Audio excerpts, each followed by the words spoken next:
Bismillahirrahmanirrahim. Kita sambung soalan SPM 2025 kertas 1 soalan 29. Berapakah bilangan molekul dalam 2 mol gas hidrogen? Okey.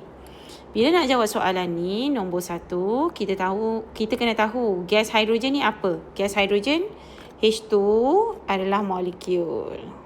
Okey, itu yang pertama. Yang kedua, dalam chapter 3 form 4, you dah belajar 3 formula penghitungan untuk bilangan mol. Okey, so yang mana satu kita nak guna?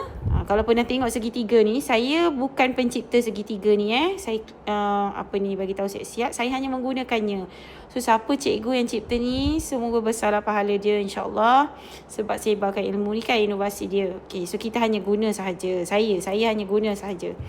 So is the first segitiga ni yang kita akan guna. Kenapa?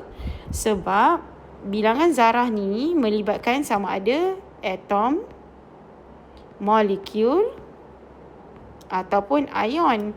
So bila disebut molekul tadi, so dia berkaitan dengan bilangan zarah lah. So dia nak tahu bilangan zarah ni berapa. Kalau dia dah bagi bilangan molnya 2 mol, ni dia dah bagi dah 2.0 mol.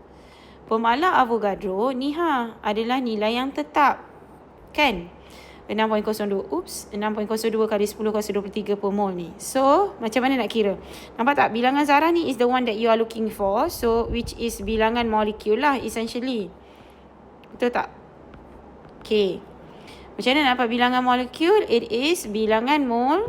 Tengok tu, dia duduk sebelah, Na tu duduk sebelah dia, means darab. Kat sini means darab, Na. Okay, berapa bilangan mol? 2 mol.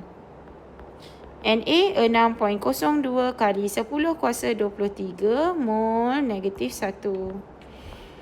Saya memang habit untuk tulis unit setiap kali lah. Okay, so this is tekan kalkulator sahaja, you akan dapat A 1.204 kali 10 kuasa 24. Betul tak? Tekanlah kalkulator you. Oops. Okay, tetapi saya nak ingatkan, kalaulah soalan ini tanya bilangan atom. Kalau soalan ini tanya bilangan atom dan jawapan ini, jawapan yang ini kena darab dengan 2.